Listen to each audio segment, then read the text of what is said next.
World-renowned dancer Martha Graham once said the body doesn't lie, but it can apparently cheat. We all know that sometimes what people say doesn't match up with what they think. Allan Pease teaches people how to read body language. He's become famous for it. And how to change their own behaviour to send out the right messages.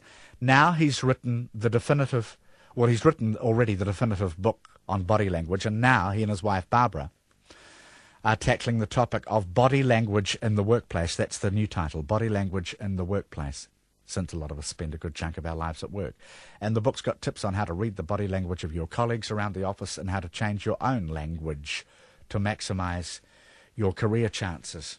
Allan Pease will be in Auckland later this week as a keynote speaker at a business function, but he joins us now on the line from Australia. Hello, Allan. Well, I'm glad I'm on the line, Jim, because I can't see what you're actually thinking.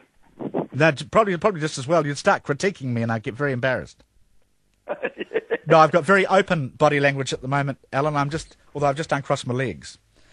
I want to be open and receptive. Yeah, well, the funny thing about that, about being on the radio, is that, as you know, you've only got words and tone of voice, so it really doesn't matter how you look, because people are going to picture what you would look like. And you know yourself, Jim, when people meet you at social functions and parties, they say, well, I didn't think you'd look like that. Yes. It's a lot better that way, them not being able to see, Allan, I've found. Yes, absolutely. Can I ask you, this is a fascinating topic and an interesting new book. A lot to ask you. Success came early for you. I know when you were a 10-year-old, you were selling sponges door to door and doing very well. Do you think it was your body language or your personality? What helped you succeed from an early age, please? Well, for me personally, a couple of things. First, I've always had enormous drive. My father, who was a life insurance salesman in the 1950s, used to take me door knocking with him when he was out selling. And so I learned very early that when you knock on a door and someone opens it, you can tell by the way they look and their behaviour and their appearance whether they're likely to give you the nod or tell you to beat it, kid. So I learned that early practically from my father. And I've always had enormous drive to get out and succeed. And I think that door knocking, I subsequently became a salesman myself all my life. I still am a salesman, I guess. I just sell them by the millions rather than one-on-one. And your ability to get on with people and to convince them is directly related to your ability to read how they're feeling about you. And that's what body language shows you. It shows how a person is feeling. In this new book, you say first impressions are so crucial. Someone looks at you and starts assessing you from the get-go. How long do you have? How long do you have to make a good impression these days?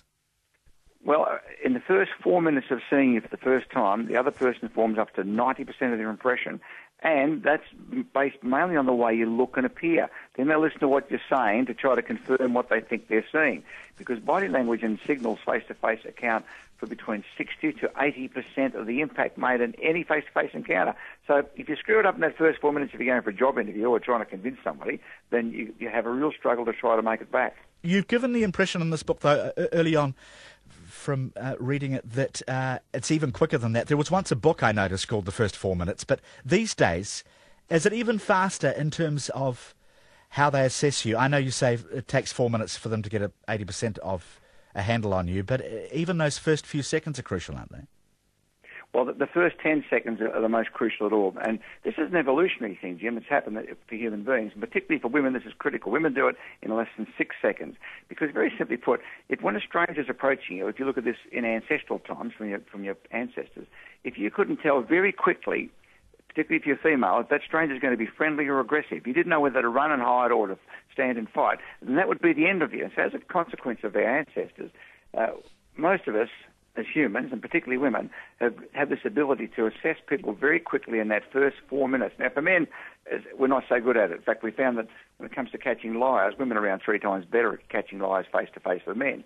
And the strategy for that's very simple, as you can imagine, Jim, that you don't lie to women to their face. That's no point. You ring them up.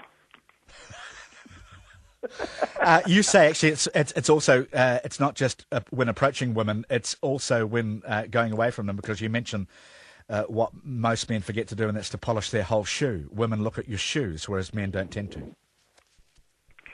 Yeah, well, one of the funny things, we use hidden camera a lot when we're working out how these things work. We're doing this for 40 years. One of the things about job interviews that's particularly interesting is that when you're walking out of a job interview, when you turn around, pick up your bag or your folder and you're walking out, that the people who are interviewing you, they look at your rear end. If you're female, now women hate the idea this happens, but it doesn't matter. Men and women, they look at your rear end and they give you a number out of 10. And it almost sounds politically incorrect, it probably is, but that's the reality of what happens. Now, if you're a man walking out of the door and the woman's the interviewer, she's looking at the back of your clothing to see how well put together you are, because she's already checked the front out. And men don't polish the back of their shoes. They have rotten backs to their shoes. And so you get marked down on your credibility when you walk out with badly polished shoes. It's a good tip for me, actually, that one, because when you do your shoes in a hurry, you neglect it. Speaking of the job interviews, because this comes early in this book, we're talking with Allan Pease, if you've just joined us, body language in the workplace. A lot to get through, and we'll try and get through as much as we can. You say the expected walk into your interview with confidence, but then you've got specific tips. Use the interviewer's name, for example, twice in the first 15 seconds. What does that do? Well, by using somebody's name, the first thing it does, it creates a personal impact, because a person's self-esteem, the whole sum total of who you are, Jim, is wrapped up in your name. So when someone says your name, that they're using the most important thing in the whole world to you, and we know that you will listen intently to the sentence that follows the use of your name. So if you use their name in the first twice in the first 15 seconds, they get a feeling there's something about you they like. And what employers are looking for today, and a lot of people don't know this, is that they think that what they're looking for is education and experience. Well, they're not. 30 years ago, they were. What they're looking for today, when you walk into an office for a job interview, is, do I personally like you? That's the first thing. How do you affect me when you walk in? Do I think you're really good? I like being around you. I feel comfortable. Or do you turn me off for some reason? Second thing they're looking at is, can I sell you to my staff, to my clients? When you're working with my clients, my customers, or my office staff, will they feel okay with you? And then education, experience, and everything else comes after that. So the way you appear and the way you look first is the most critical, because it doesn't matter how experienced you are. If somebody doesn't like you, they're not going to give you the job. Allan, I'm just using your tips now. I like that, Jim. You also, I won't go through all the specifics because people can buy the book, but one other interested me from the job interview: angle your chair or your body 45 degrees away from the interviewer. What is the business with the angle of a chair? Well, see, if you go to a social function or anywhere where you're standing around talking to people socially in a relaxed, non-threatening environment, when people stand and talk to each other, particularly people you've met for the first time, we stand at an angle of 90 degrees. That is, we're both facing 45 degrees to form this angle. And that's the angle that human beings and chimpanzees and monkeys use to show that they won't intimidate you. Because if you want to threaten someone or intimidate them or close somebody off so that nobody else is permitted to join the group, we face somebody directly. So two people facing each other directly have a closed group or a potentially hostile group, and the fact their bodies face each other tells you you're not invited to come and stand here, so you really shouldn't come and join that group. But when our bodies are turned away at 45 degrees to form that 90 degree angle, it invites a third person to come and stand at that third point to join the conversation. So that's the angle that we use, whether we're sitting or standing, to show that we are friendly, easygoing. And we found that sentences are, from a 45 degree, 90 degree angle, are longer than if you're facing each other. Because across the desk, it's almost like you're back at school in the reprimand position with the headmaster. Yes, and you advocated to build all sorts of relationships in an office between two people as well. Just don't face people front on, build in that 45 degree angle. That's right. We turn your body away from it, but you turn your head back towards them, which means that you acknowledge them and they know that you're dealing with them.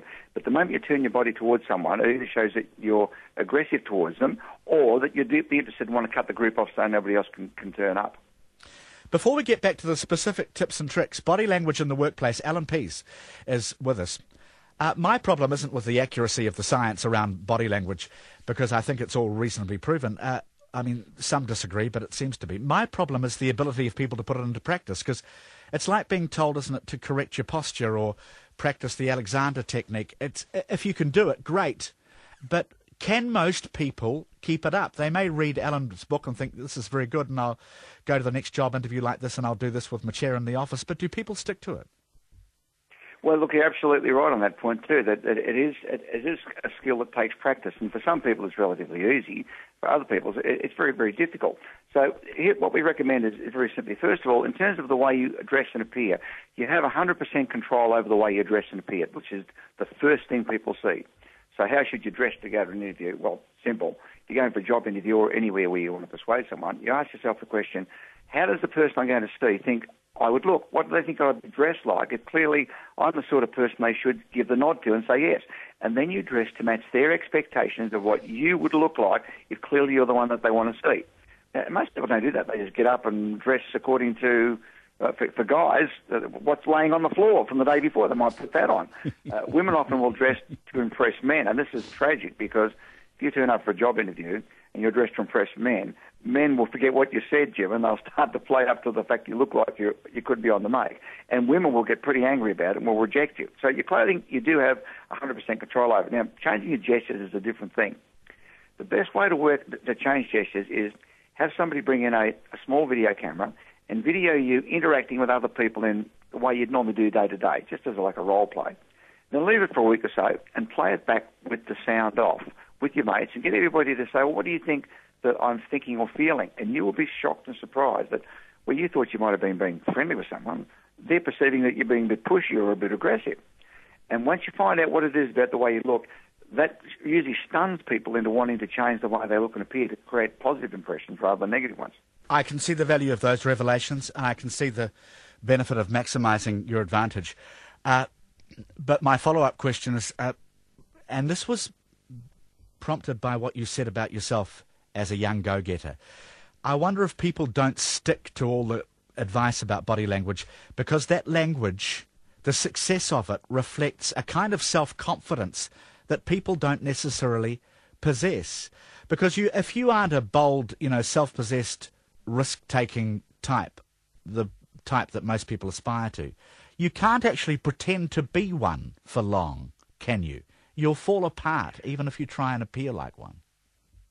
Well, the harder it is, the better actor you've got to be is what it means, and you're pretty much right on that. In fact, a professional actor is nothing more than a person who can pretend they're an entire different character. Yeah. And if they're really good at it, we give them an Oscar. Of course, if you do that in business, they'll give you 15 years in prison. The way it works is very simple. Because body language is an outward reflection of your emotions, that is, whatever emotion you're feeling is likely to be reflected in a gesture, a posture, a position, and expression. And that's what the art of body language is reading to know how to recognise what those things are. Women tend to recognise most of these on a subconscious basis. For men, it's more of a learning experience. So once you can recognise what those gestures are, then you know what you need to put into your own repertoire. So by actually taking a confidence position, for example, let's say that you've got to meet somebody, you're going for job interviews, a classic example, and you're feeling pretty nervous, which most people do, because you want to make a good impression, you want to get the job, right? Yeah. You're outside and you're feeling nervous. If you take what we call a steeple position, there's steeple positions where it's almost like your fingers are praying. The fingers of one hand touch the other to form the old church steeple in front of your body. Now, I don't know, are your hands free right now, Jim? I'm just doing what you're telling, actually. I have my fingers steepled as you talked, yeah?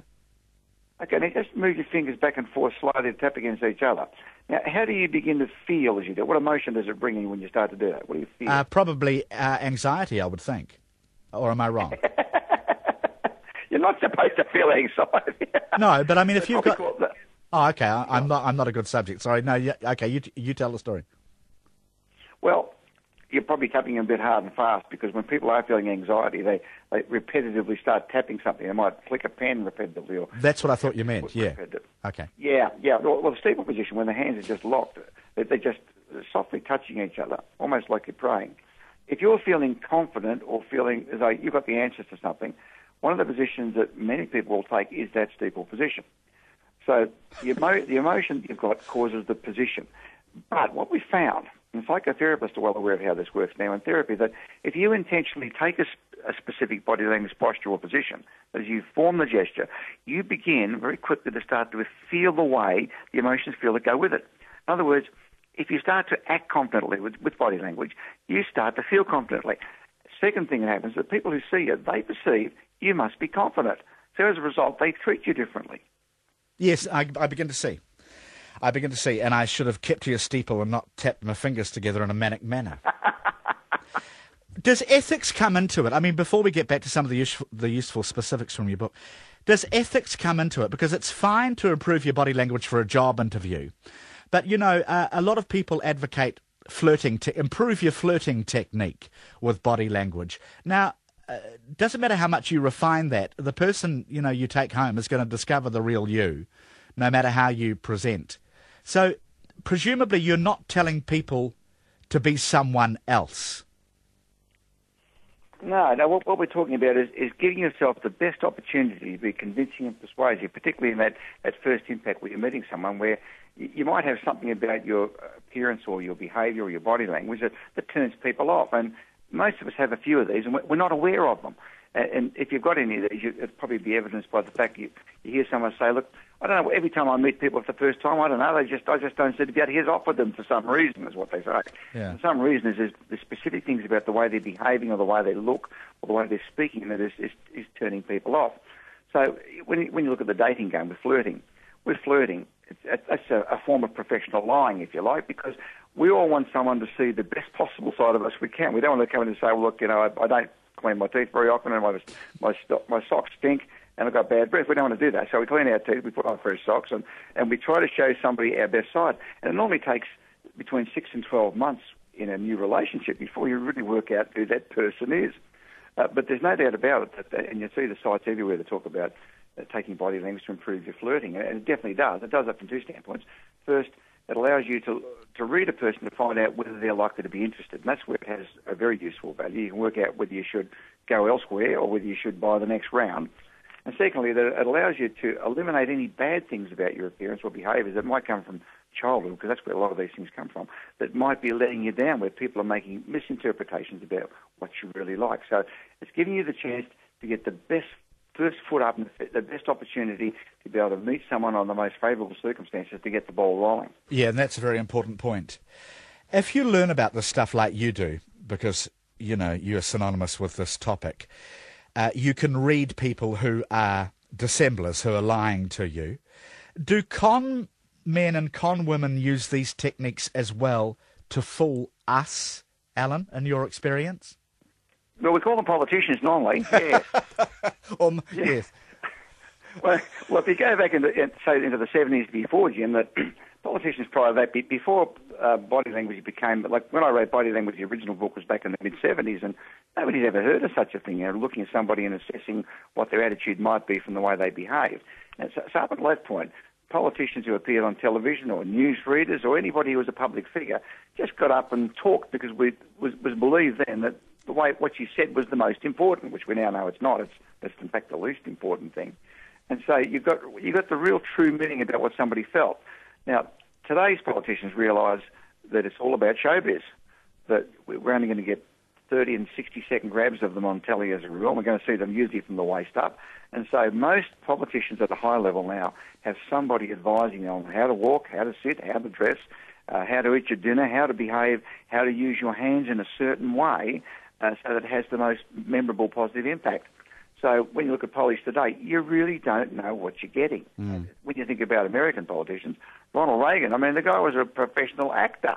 Yeah. That's how far you can carry it. Yeah, I know. It is an age that lacks authenticity. We don't trust, as you say, the politicians and the marketers and the institutions. But now we can't entirely trust each other once we've read your book. Do people get very good at this stuff and manage to conceal who they really are for any length of time or not, do you think? Well, there's two things that happen there. First of all, a professional actor can do it almost permanently. So your Tom Cruises and your Dustin Hoffmans, these guys can act out an entire character. And one of the tricks that they use to keep themselves as a good actor is that in between takes, and when they're all having a break, they stay in character. They remain the character, because by thinking that they are the character, they're going to be showing the emotions and therefore the body language and behaviours of the character. That's why good actors stay in character. They don't actually come out of it. So the question is, can you fake it? And the first question I ask is, how well a reader is the person you're talking with. So you can normally fake it for a period of time, depending on how good the reader is, but before long, you'll start to get contradictions, what we call leakage. So your body, you might be steepling, and you might be using your palms as you talk, and you might be turning your body at 45 degrees, and you've given a handshake that is vertical, that matches the tension that you got. So everything's good so far in that first impression. But after a while, if you're really faking it and you're not a good actor, you get things like you might start to get a slight twitch in one eye. Maybe there's something about your lip that moves in such a way. And these are things that you largely can't control too. Or even things like pupil dilation and constriction, which is largely uncontrollable, are likely to let you down. Now, the question is, Jim, can the other person read it?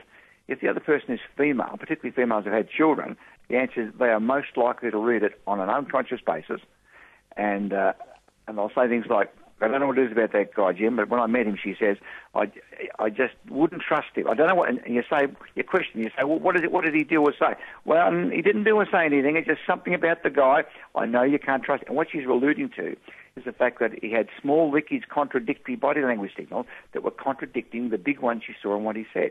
Yeah. And that's the reason why it's very difficult to a lot of women. And remember also that human babies don't talk for the first 2 years.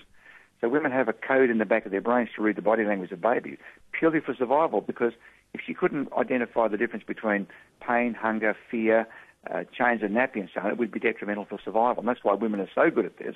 And Barbara and I, my significant other, formerly called my wife in the past generation, whenever we're out at a business function, I do most of the talking if we're negotiating. She does most of the watching. She writes down what she sees, which is how people are feeling. I listen to who said what, that is the facts. And after the meeting, we compare notes. You know, sometimes, Jim, you'd reckon we've been to different meetings. It is fascinating, isn't it, the different perceptions between the sexes. Look, in the time we've got, I wouldn't mind getting to a few more specifics in the book because they are very interesting and I think we've reflected the generalities that our listeners are curious about. Twitching feet under the desk. You see a lot of people doing this and you wonder what it really means. What does it tend to mean, Allan? In the office. Or what you've got to look for, first of all, in reading body language to say whether somebody's lying or has some particular emotion, the biggest danger you can make, Jim, is to take any one thing and say it's got a specific meaning, because it doesn't work like that. So, for example, if somebody was standing at a bus stop at Invercargill and had their arms crossed in the middle of winter, you might deduce that they're probably cold because you've read the gesture in the context under which it all happened. Whereas if you're sitting in a business meeting and you've just made a suggestion to the group and they sit back, maybe some put their hands over their mouth and most cross their arms, or you could fairly confidently predict that, well, they didn't like what you just said, so therefore you better change direction on it. Yes. No, I take your point. But isn't, to some extent, I think it says in your book, the twitching feet of the colleague under the desk, it represents, at the very least, a desire for some sort of escape, does it not? Well, any repetitive, isolated movement, that is, they not only feet, but they might tap their fingers on the desk, pen clicking. Any repetitive movement shows one or two things. Usually it's tension, that is, they're feeling a bit aggravated about something, or boredom, that is, they've just lost interest and they've mentally gone fishing. But the interesting thing you can learn from feet is the bottom part of our body, from the hips down, usually points in the direction that our mind would like to be going. So let's say you're standing at a business or a social function with someone, and you think you're going really well, and you just happen to glance down at their feet, and they've got one foot pointing at an open door. Well, then you're probably in trouble there, Jim, because while they might be smiling, probably with a tight-lipped smile, and you can't see their teeth, which means they're disinterested, but their mind is saying, that is the direction I want to go. I had a good example of this last weekend. We had some visitors come over on a Sunday afternoon. We said, come over for coffee, so they did. They've been there about 2.5 hours. We were silently thinking, as you do, when are you going, please? We've got things to do. And I watched the leader of this group, who was the woman, and she leant forward. She turned her entire body towards the open door. And I thought, she's going to announce she's leaving. Within 30 seconds, she says, well, I think it's about time for us to go. So she told us in advance that she was about to leave. Now, you can actually use this to your own advantage. If you want to leave somewhere, turn and point your whole body towards the door. If that person who sees you do that is perceptive, which is more likely to be a woman than a man, they'll get a feeling that they should shut up because you want to go. I'd never heard that before. I want to ask you about handshakes as well, because you write quite a lot in this book about handshakes. Some of it we know, the power shake to put you in a one-down position. You put your hand on top of another person's hand. But can we talk a little bit about this? One of the problems with going to shake somebody's hand is that you don't know how hard they're going to shake. And you meet a bone cruncher, for example, and you're in the middle of a moderate handshake. If you knew they were going to shake hard, you'd be doing it, but it's too late. Is there any one technique that will get you into proper handshakes in the office and in a professional situation all the time? Absolutely. In fact, the problem you just mentioned is one of the biggest complaints we get from women in business, that women on average have hands that are 7% smaller than male hands. So she meets a guy in business where she wants to make an impression and win him over. and he gives her a really strong handshake. Now, the first thing is, if you're a woman, is do not wear any jewellery on your right hand. Because you're wearing a diamond ring on your right hand, and some guy gives you a bone crusher, you're going to draw blood. Yeah. And the minute that happens, your business meeting's finished because you go into a state of shock. So remove any jewellery from your right hand if you're a woman. Now, bone crushers are likely to be doing it for one or two reasons here, Jim. First of all, they don't know what they're doing. They don't know that they're getting that much pressure. They've learnt from the time they were a kid, and it's usually men who'll do it, that when you're looking right in the eye, son, you give them a nice firm handshake, which is an expression that came from the late 1700s in England, where only men shook hands. Women didn't do it. They invented that expression, never offer your hand to a lady till she offers first. And you still hear that sometimes today in Australia and New Zealand. People, you never offer your hand till she offers first. Well, that expression was dominant in a time where women had no rights. They couldn't vote. In fact, women were largely property that could be sold or traded. And they didn't get offered a handshake. That was only done between men. And that's why, certainly in business, and we also recommend in social functions today, that in Australia and New Zealand, because we're countries in a transition phase with this handshaking. Europeans and Scandinavians, they don't have a problem with it because they've been doing it a long time. We're kind of a transition cultures down here. You hold your hand out and keep your palm straight. That's the first rule. Not facing towards the floor because that's perceived by the receiver as being dominant, and not facing up because that's seen as laid back and perhaps a little bit too wussy. You don't need that if you're trying to make an apology. So keep your hand straight, vertical to the floor. Secondly, is you give the same pressure you receive. Now, this takes a bit of practice. If you reckon you've got a bone crusher, if the bone crusher is doing it on purpose, what we recommend is you mention it. So if I meet a bone crusher, and occasionally I do, I've only got average-sized hands, and he squashes my fingers up. I can see he's thinking, I'll give this guy a run for his money. He squeezes my fingers. I'll say, gee, Jim, you've got a strong handshake. You just about broke my fingers. Oh, and that's the last time you'll ever do that to me again. But if you don't mention it, you know what? They'll do it to you every time.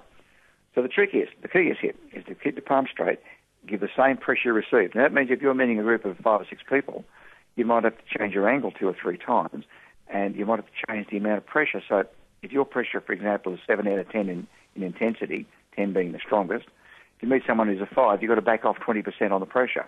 If they're, say, an 8 out of 10, you've got to increase in 10%, because if you don't match the pressure, a person either feels like they can get one up on you or you're getting one up on them, which is not what you want in any encounter. You want people to feel comfortable and relaxed. So if they say things like, when I first met you, Jim, you know, we hit it off really well. The vibes were really good.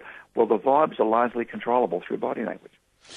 Allan, lovely to talk to you. Out of time, but I hope you have a success with this new book, and also have a great trip over here later in the week. You didn't touch your nose then, did you? No. No, my body language was very open, if that's a consolation. Then I believe you, Jim. Allan, thank you very much. So, Body Language in the Workplace, Allan and Barbara Pease, the new book.